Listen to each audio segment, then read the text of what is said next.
just finished reading Mother Mary Comes to Me, which is a memoir written by the famous Indian writer Arundhati Roy about her life and her relationship with her mother, Mary Roy, who passed away on the 1st of September 2022. The book was released on the 2nd of September 2025 and I ordered it the same day from Amazon and it cost me rupees 899.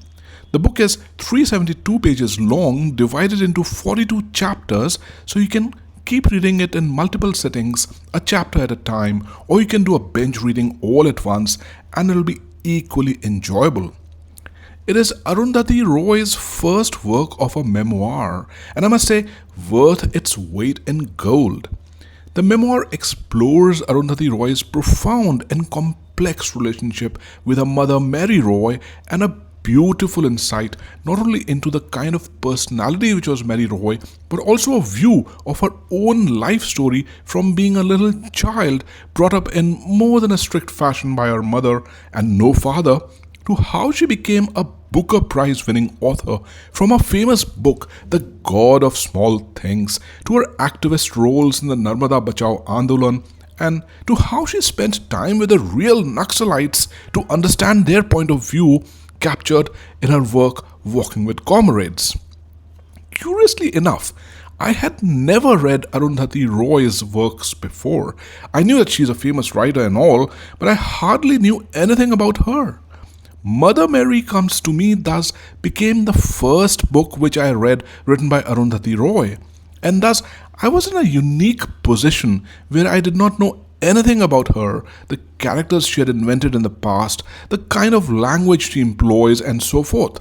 I just knew that she's a famous writer. And my word, after reading this book, I realized what beautiful literature I had been missing out on. Mother Mary Comes to Me is a brilliant story of not only Arundhati Roy's illustrious career progression, but is also a moving account of her personal life, her childhood, her first crush, her marriage, her divorce, her living on the edge in Delhi, which is both scary and inspirational. And the pivot in the book is always her mother, Mary Roy. The book is a beautiful piece of work which serves three purposes. First, it tells us about Arundhati Roy's mother, Mary Roy. Second, it tells us about Arundhati Roy herself as a person. And I believe that is where this book becomes precious for those who want to know more about the author.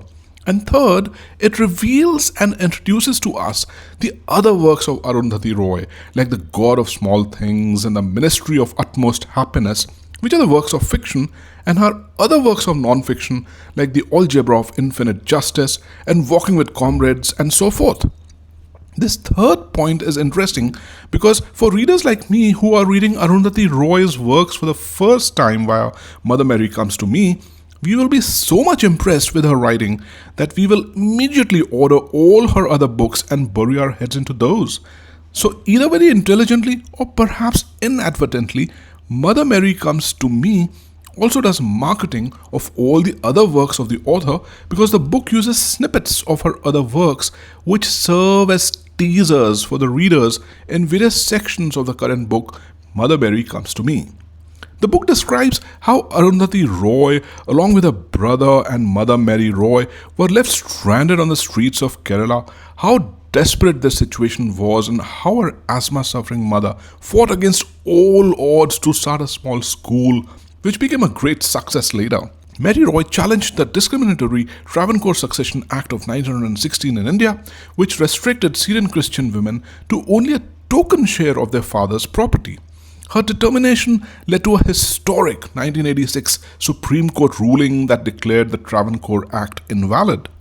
However, the book also describes how merciless and strict Mary Roy was as a mother towards Arundhati Roy that it is almost heart-wrenching.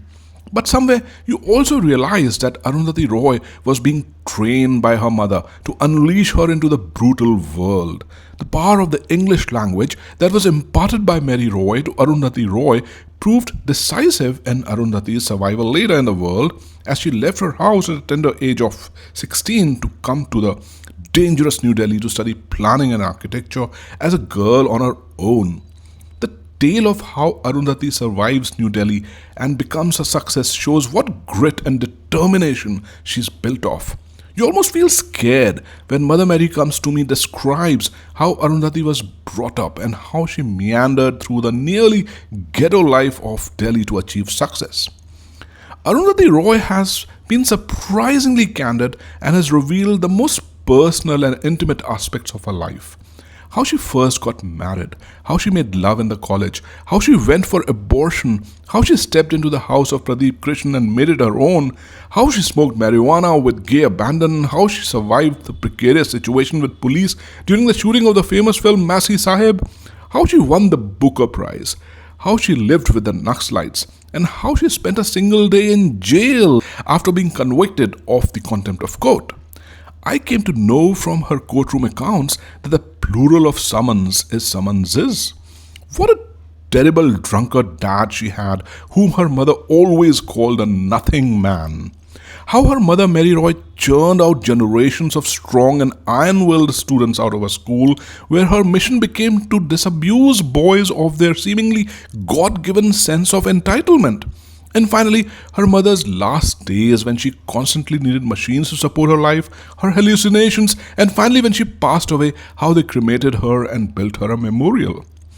If you're a fan of Arundhati Roy and always wanted to know more about her as a person, this book, Mother Mary Comes to Me, is a golden chance to do that.